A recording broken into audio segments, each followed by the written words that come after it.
Hai, salam Bapak Mama, saudara semua yang dikasihi Tuhan.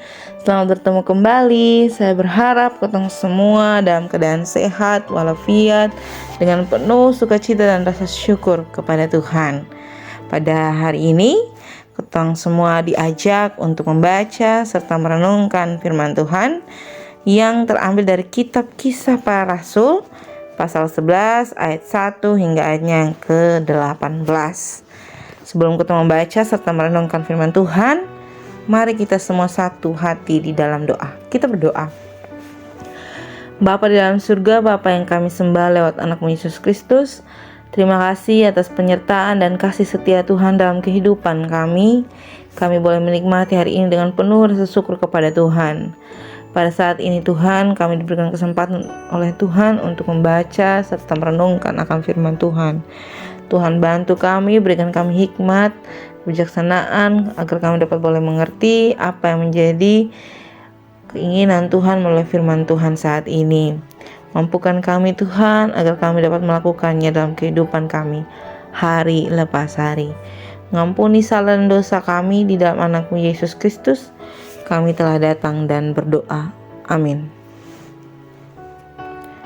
Bapak Mama yang dikasihi Tuhan, pembacaan kita terambil dari kitab Kisah Para Rasul pasal 11 ayat 1 hingga ayatnya yang ke-18.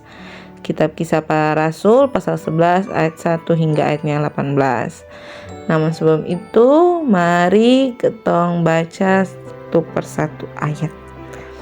Di bawah perikop, Petrus mempertanggungjawabkan baptisan Kornelius di Yerusalem.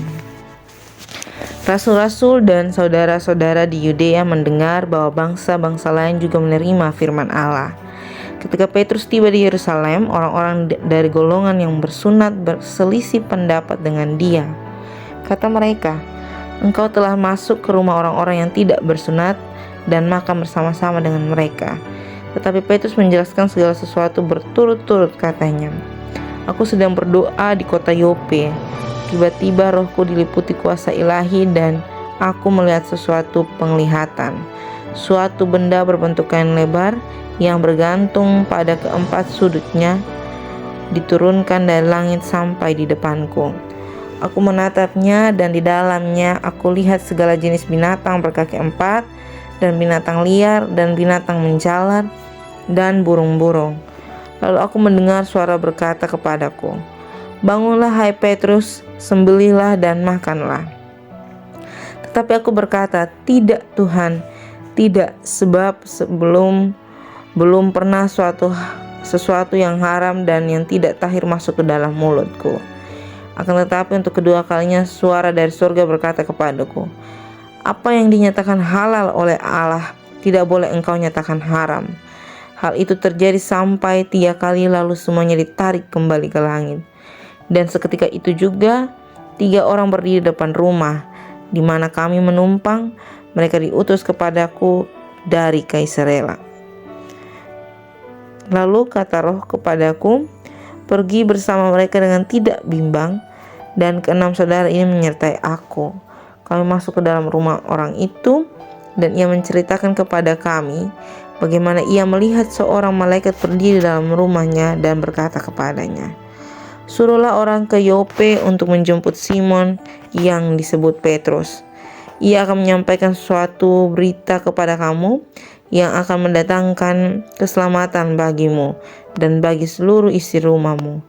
Dan ketika aku mulai berbicara, turunlah Roh Kudus ke atas mereka, sama seperti dahulu ke atas kita. Maka teringatlah aku akan perkataan Tuhan, 'Yohanes membaptis dengan air, tetapi kamu akan dibaptis dengan Roh Kudus.' Jadi, jika Allah memberikan karunia kepada mereka sama seperti kepada kita pada waktu kita mulai percaya kepada Yesus Kristus, bagaimanakah mungkin aku mencegah dia?" Ketika mereka mendengar hal itu, mereka menjadi tenang lalu memuliakan Allah, katanya, "Jadi kepada bangsa-bangsa lain juga Allah mengalirkan pertobatan yang memimpin kepada hidup." Demikian jauh akan firman Tuhan yang dikatakan berbahagia adalah setiap kita yang tidak hanya membaca, mendengar, tetapi mau melakukan dalam kehidupan hari lepas hari. Shalom Bapak Mama, Bapak Saudara semua. Semoga ketong senantiasa diberikan rasa syukur, rasa ingin tahu, rasa ingin tetap mendengar, rasa ingin mau melakukan apa yang menjadi perintah Tuhan. Bapak Mama, Bapak Saudara yang dikasihi Tuhan, hari ini ketong kembali membaca kitab Kisah Para Rasul pasal 11. Kitab Kisah Para Rasul pasal 11 ini sedikit menceritakan sesuatu yang sangat-sangat amat menarik. Kenapa? Karena dalam kitab ini, dalam pasal ini menceritakan bagaimana seorang rasul, bagaimana jemaat-jemaat di Yerusalem membeda-bedakan apa yang menjadi kehendak Allah. Kenapa saya bilang begitu? Karena Rasul Petrus sedari awal menunjukkan bagaimana ia membeda-bedakan apa yang halal, apa yang haram, yang masuk dalam tubuhnya, yang masuk dalam mulutnya, entah itu pelayanannya, entah itu tinggal dalam rumah orang-orang yang tak bersunat, entah itu tinggal dalam orang-orang yang bersunat. Itu semua ternyata menjadi satu aturan kehidupan seorang rasul yang benar-benar ditaatinya dengan baik, dengan benar. Saya rasa ini bukan menjadi sesuatu yang salah, tetapi ini satu ketaatan yang ditunjukkan oleh rasul untuk kita tetap berpendirian teguh bahwa dari awal Allah berkata seperti apa, kita mengikuti seperti itu. Tapi yang menjadi satu permasalahan kecil yang perlu kita contohi adalah, yang tidak perlu kita contohi, minta maaf, adalah Rasul Petrus.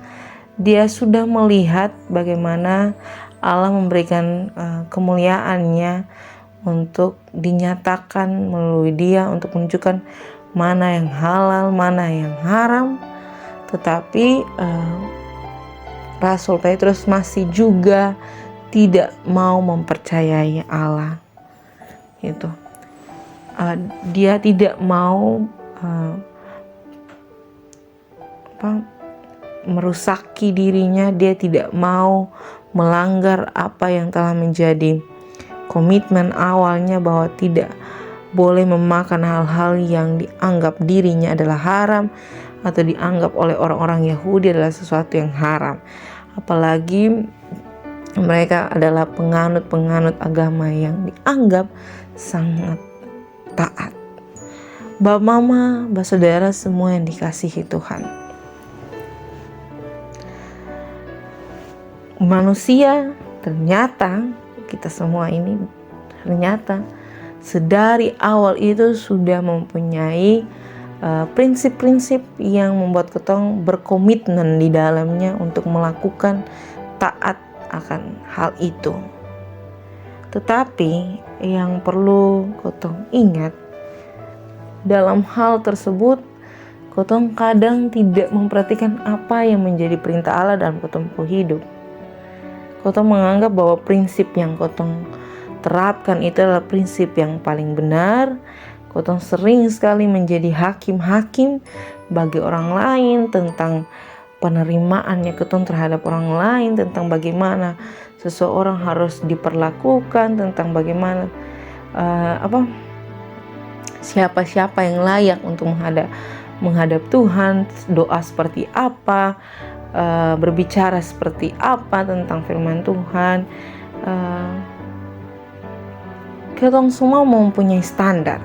Bagaimana harus menyanyi untuk Tuhan, suara seperti apa, berbagai jenis standar manusia untuk saling menghakimi setiap sesama kita pada saat kita mau memberi diri untuk ada di dalam hadirat Tuhan.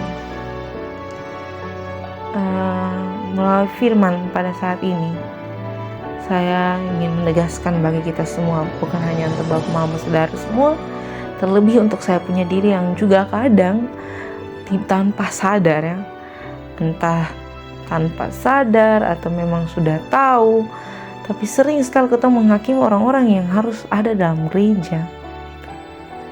Oh, dia sudah buat dosa, harusnya dia tidak boleh datang di gereja. Gereja akan menjadi kotor dengan orang-orang seperti itu. Gereja akan menjadi tidak suci, gereja tidak menjadi estetik, gereja tidak menjadi tempat untuk menyembah Allah. Siapa kita? Siapa kita yang berhak menentukan seseorang pantas dan tidaknya?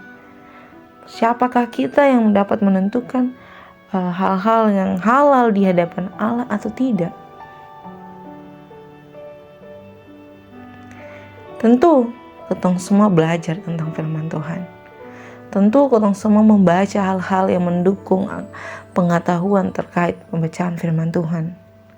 Tetapi mulai hari ini saya mau kasih tahu pada kita semua bahwa ketong semua diberikan roh yang sama.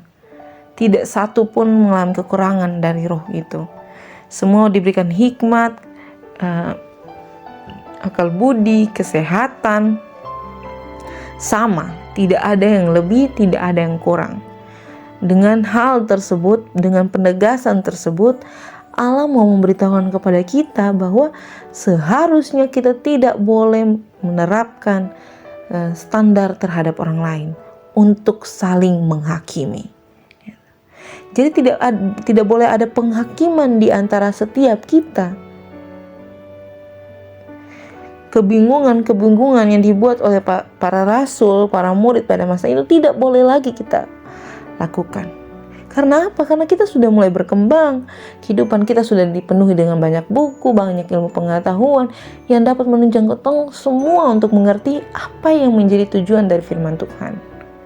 Jadi kalau ketong sudah baca, ketong sudah mengerti, tapi ketong masih melakukan penghakiman terhadap sesama, ternyata kita semua tidak ada bedanya dengan orang-orang yang ada di masa dahulu. Bapak, mama, bapak, saudara yang dikasihi Tuhan, saya memberitahukan pada kita semua, termasuk saya juga, bahwa Allah adalah Allah yang berdaulat. Dalam kedaulatannya, Dia yang paling berhak menentukan penghakiman bagi kita semua. Kelayakan kita hanya akan diperhatikan oleh Allah. Jadi layak dan tidak layaknya seseorang itu semua hanya boleh Allah yang menentukan. Tetapi bukan berarti karena Allah yang menentukan kita aur-auran, kita sembrono, kita sembarang dengan Allah. Karena Allah tidak kelihatan, jadi kita sembarangan, kita selalu mempergunakan Allah untuk membenarkan semua yang ketong mau lakukan. Tidak. Tapi karena ketong semua diberikan hikmat yang cukup oleh Allah, ketong tahu mana yang benar, mana yang baik, mana yang salah, mana yang buruk. Selayaknya ketong melakukan itu agar ketong tidak jatuh ke dalam dosa.